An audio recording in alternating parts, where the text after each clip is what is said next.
Over the weekend, Colombian President Gustavo Petro got into a bit of a short standoff with President Donald Trump over migrant flights.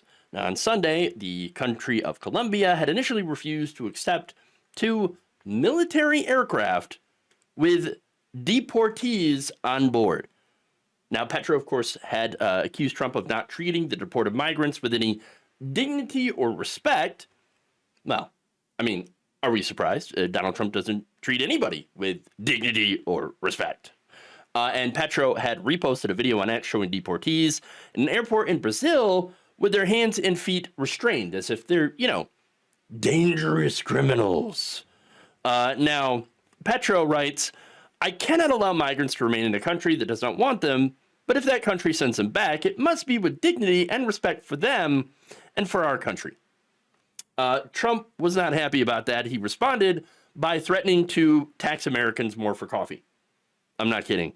In a statement posted to his platform, truth, essential, threatened to impose an immediate 25% tariff on Colombia, which would rise to about 50% within a week. So obviously we get a lot of coffee from Colombia, also cut flowers. Hey, Valentine's Day coming real soon, okay? Without a lot of them cut flowers, well, there's going to be a lot of unhappy MAGA ladies around, and you would have Donald Trump to thank. However, of course, that didn't happen. I'll get to that later in the story. But first, here's what he said. "I was just informed that two repatriation flights from the United States with a large number of illegal criminals were not allowed to land in Colombia. This order was given by Colombia's socialist president, Gustavo Petro, who was already very unpopular amongst his people. Petro's denial of these flights has jeopardized national security and public safety of the United States." Wait, immigrants are not driving a crime wave that actually do less crime than native-born American citizens. So how's this a national security or public security issue? It's not. Now, of course, as I mentioned, the imports.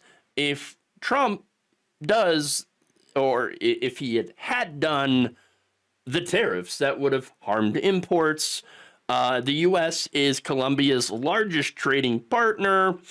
He also threatened sanctions on Bogota, as well as a travel ban and other, quote, decisive retaliatory measures. "These measures are just the beginning. We will not allow the Colombian government to violate its legal obligations with regard to the acceptance and return of the criminals they forced into the United States." I mean, it's just full of BS in that statement. But anyway, that was enough to get the country to relent. Petro actually offered to send his own personal presidential plane to go and pick up the deportees less than an hour after Trump had announced these sanctions. And so it looks like there is not going to be a trade war with Colombia. In fact, the government of Colombia, according to a statement here, has, under the direction of President Gustavo Petro, has arranged a presidential plane to facilitate the dignified return of the compatriots who are going to arrive in the country today in the morning, coming from deportation flights. This measure responds to the government's commitment to guarantee decent conditions. Okay, so obviously in that flight, that's not going to be people wearing chains, chains, okay? And so, look, I know there's a lot of discussion of, oh, Trump backed down. I don't see that. I'm sorry. I see Donald Trump as winning this round. It sucks, okay? But yeah, no doubt about it, he got what he wanted, which is the people out of the country, okay? And he did it through bullying. Look, they call it a deal. Oh, no, they made a great deal. It's a tremendous deal. But no, calling it a deal is basically a way to save face, all right? This was absolutely a Trump win, all right? But it does make you wonder, though, what would happen with a country that actually could stand up to the United States. Now, of course, the big issue here is we're probably not going to ever see that, is because people are not running from the countries that could actually stand up to the United States, okay?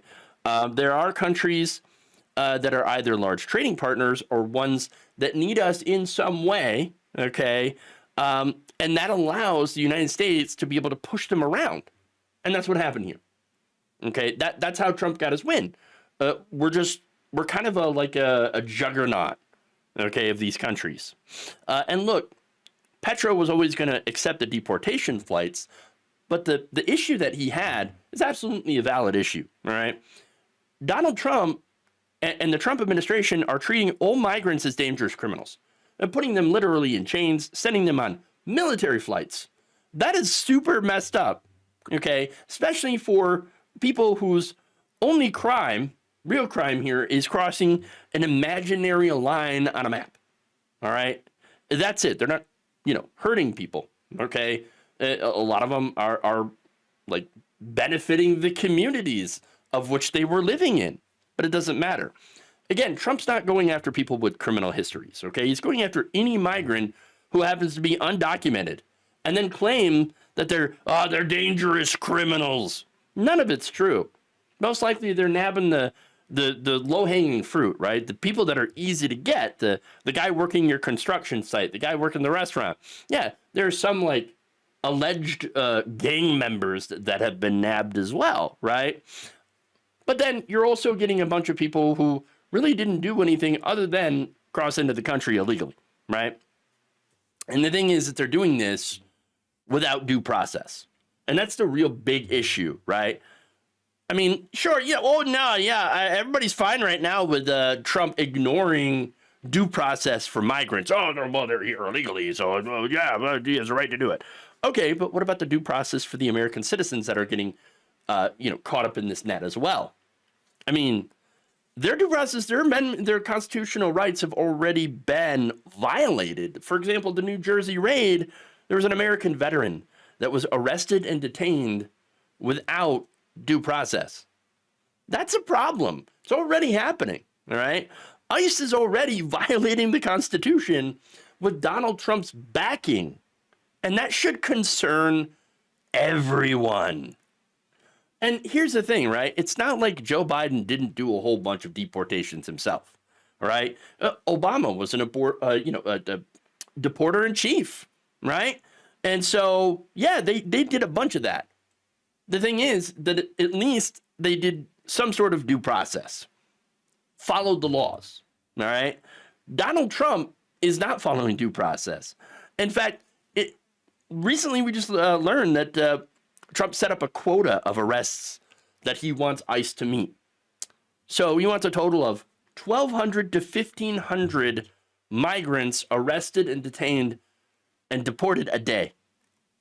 You know what that means? More widespread raids and more American citizens that are going to get swept up in these raids for looking the wrong way. This is widespread, okay, racial profiling that's going to happen now.